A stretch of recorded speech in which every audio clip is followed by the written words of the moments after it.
When Game Awards season comes around, it's pretty easy to tell what's gonna win Game of the Year. The Game Awards usually pick either a Zelda game or a From Software game, whether or not they deserve it. They've had some out-of-pocket winners, like, come on, Zelda over Odyssey, God of War instead of Red Dead 2, It Takes Two won in 2021. Is this how you get your sick kicks? Of course, though, the one time they pick a fair winner is the year where I'd be fine with any of the nominees winning. All of this incoherent rambling is to say that when Legend of Zelda Tears of the Kingdom was announced to release in 2023, it was basically a spoiler for this year's Game Awards. But then I heard rumors and rumblings about a new game coming out, a game that takes place in a fantasy setting, which I'm not a big fan of. A game that's top-down, which I don't like. An RPG. I'm not an RPG guy. A game that has turn-based combat. I fucking hate turn-based combat. A game that is coming to PS5 and is said to dethrone Tears of the Kingdom as Game of the Year. Well, this I gotta play. So when Baldur's Gate 3 came to the PlayStation 5 on September 2nd, I loaded it up with absolutely no expectations and very little background. I had no clue whether or not I'd like this game, as I'm not a fan of its genre or setting, but everybody seemed to love it. And this is my background with Dungeons & Dragons. I played one session with my friends, and it was pretty fun in the first half, and I loved creating a character and rolling for stats, but then it got hilarious as the game devolved when two of my friends spent the rest of the session trying to kill each other. So needless to say, I'm quite the novice when it comes to Dungeons & Dragons. But I have to say, I love Baldur's Gate 3. This game is everything I hate wrapped up in one game, but they do everything right. I said in my genres video that even if I hate its genre, a game can still win me over regardless, and Baldur's Gate wins me over in every possible way. All of these things I mentioned, it being an RPG, the top-down view, the turn-based combat, and the fantasy elements, they're all utilized in a way that wraps up into a great experience. I want to preface this review by saying I'm only 26 hours into this game so far, and I'm still only in the first act, and I'll get more into that in a minute. But yeah, I still haven't gotten to Act 2, so this review isn't going to be very in-depth when it comes to the story, but everything else will be fine. So to start off, this game is huge. Each act of the game has basically a new map from what I understand. Once you're around level 5 and venture through the mountain pass, you should be in Act 2 and have a whole new map. So there are the base zones for each act, but there are also some bonus areas. Baldur's Gate pulls a Tears of the Kingdom and has a big underground section, which expands the map even further. On top of that, there are buildings that are very vast on the inside. The Derelict Temple is a good example, as even though you're inside a building, it can get pretty easy to get lost inside. But a large map can be a hindrance to a game rather than an asset if there's nothing to do. Plenty of games have a lackluster map because despite its impressive size, it feels completely dead and empty as there's not much to do, and everything you can do is separated by miles. This might be a bit of a hot take, but personally, I think Grand Theft Auto 5 suffers a bit from this. Los Santos is loaded with stuff to do and remains interesting, but that's only a third of the map. There is some stuff to do in Sandy Shores and Blaine County, but nothing that is interesting or fun to me. And the rest of the map is filled up by a giant lake, a giant desert, or some mountains. My brother actually had a very interesting point on this. He brought up how in GTA 5, nothing on the map is organically discovered by the player. On the other hand, some games can be a little too dense, having too much to do in one spot. I feel like God of War 2018 was honestly a little too much for me. I just wanted to get the story done and they kept throwing things like Valkyries and ghosts at me. But Baldur's Gate 3 perfectly rides the line of having a large map, dense enough to give you hours upon hours of entertainment, but not so dense that it becomes overwhelming to the player. There are a few side quests that do feel a bit like filler, but the majority of things you'll stumble upon are exciting and tell their own story. I like how side quests don't show up on the map before you start them, and you have to discover them yourself. Traveling between quests and discovering the map feels fantastic. As I explored my surroundings with my party with a black map, trying to pick the right road to my objective, it felt like I was a part of the Fellowship of the Ring. Like I said, I am not a huge fantasy fan. I like it enough, but I don't gravitate to it the same way I do sci-fi or westerns. I think the reason why is because I don't completely understand fantasy, so I can't really relate to the characters or get invested in the stakes. Like if Sauron wiped out the whole Fellowship, I'd be like, damn, they killed Will Turner. But the fact that it's an RPG and I'm the one being affected by the plot makes me much more interested and invested in what happens. Like before playing this game, I'd never heard of a tiefling before and I really didn't care. But now that they're in danger and asking me for help, I want to help them out any way I can. I still don't understand too much, and sometimes a character will go off on a tangent that sounds like a whole lot of nothing, because it's just completely flying over my head. But if you're a real fantasy geek, you probably won't have that problem. For weirdos like me though, the game is saved by the fact that it's a role-playing game. And it's an amazing one at that. There's so much player choice in this game, it's ridiculous. Starting off with the very first thing you do, the character creation is pretty good. It's not as in-depth in the facial customization as games like Fallout 4, but it makes up for it in things like hair customization, where you can pick from a wide variety of different colors, add highlights, and put some gray in your hair. You can be a variety of different races too, like Dragonborn, Elf, Gnome, Githyanki, and more. There are also plenty of backgrounds and archetypes to pick from, all based off of Dungeons & Dragons. I was able to literally recreate my D&D character down to the attribute points, which was really fun. You really can make your character you, and more than just appearance. Most RPGs will give you 3 or 4 different dialogue options, but there were times in Baldur's Gate 3 where I had at least 7 to choose from. And there are plenty more depending on your customizations, as some of the dialogue choices are tied to being a cleric, wizard, elf, halfling, etc. What you say truly matters too. I was talking to a healer who was asking me questions. I failed an insight roll, so I knew there was more happening than I knew, but because I'm in my hero playthrough, I was straight with her and told her the truth. Because of that, she said that her cure was actually a poison, and since I was straight with her, she'd be straight with me and tell me how to get the real cure.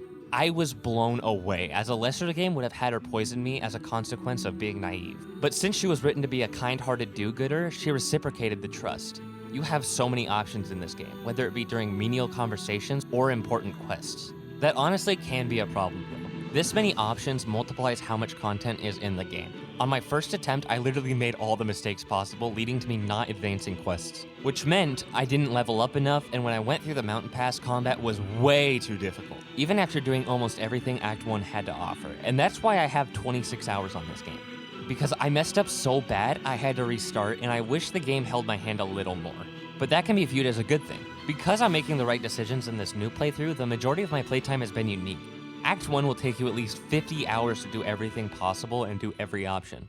The gameplay in Baldur's Gate 3 is surprisingly engaging. I'm not one for strategy games, turn-based combat, or top-down views, but each of those aspects of the gameplay are executed perfectly. Top-down is really the best way this game could be played, as it lets you get a full view and understanding of the location of your enemies and allies. I think my least favorite type of gameplay is turn-based. It's so fucking boring. It's one of the main reasons why I haven't finished Undertale. Well, that and the fact that it's all black and white. Not black and white picture, but like, literally those are the only 2 colors 99% of the time. Even the South Park games I find to be annoying to play. I'm glad the new one looks more like Happy Wars rather than playing like the other two. But Baldur's Gate's turn-based combat is actually engaging, as you have so many different options. Each move has a different % chance of hitting on each character. Some characters are resistant to certain types of attacks. You have an action and a bonus action per turn, and it greatly matters how you use your magic. And you really have to strategize who you kill based off of enemy health and the amount of enemies. You need to weigh your options. Should I use magic to heal or protect an ally? Or do I use my action to attack an enemy, with a chance of that attack missing?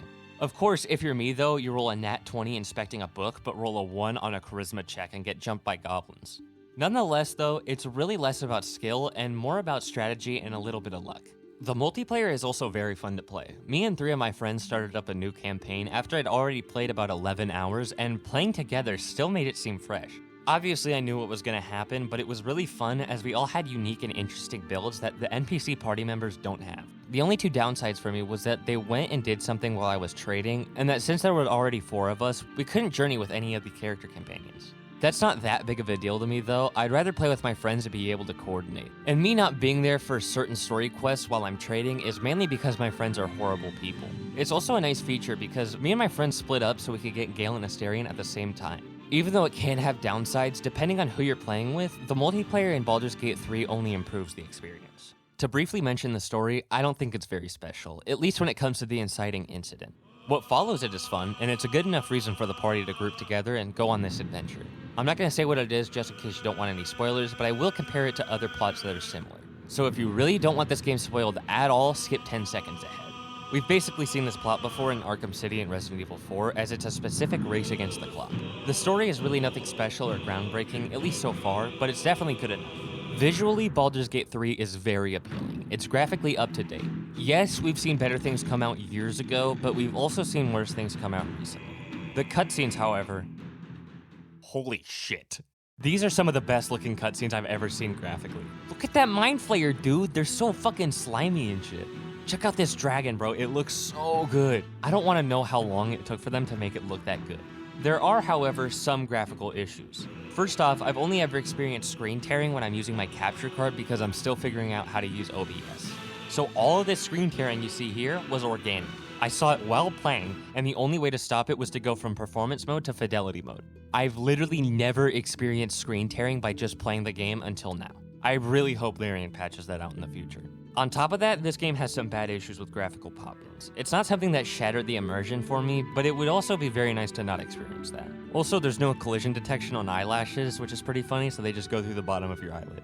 The glitches aren't just visual either. Twice when I was playing my solo campaign, and once when I was with my friends, my game audio just completely cut out. And that didn't just happen to me, it happened to 2 of my friends as well. They were able to fix this glitch by unplugging and plugging in their mic, but my headset is wireless, and turning it off and on didn't fix the issue. I have read online that messing with the audio settings a little will fix it, but that didn't work for me either. Whenever I had that glitch, I would either close and reopen the game till it was fixed, or just deal with it and not have audio. Also, to briefly mention it, the music in Baldur's Gate 3 is also really good. The theme at the main menu is really well done, along with the combat themes. No specific track has stuck out to me yet like other games have, but it's overall a solid soundtrack. This is where I'm really gonna geek out though. The art direction of this game is inspired. The loading screens specifically are incredibly beautiful. I couldn't possibly create an art piece this fantastic if I tried. You've seen my thumbnails, you know what I'm capable of.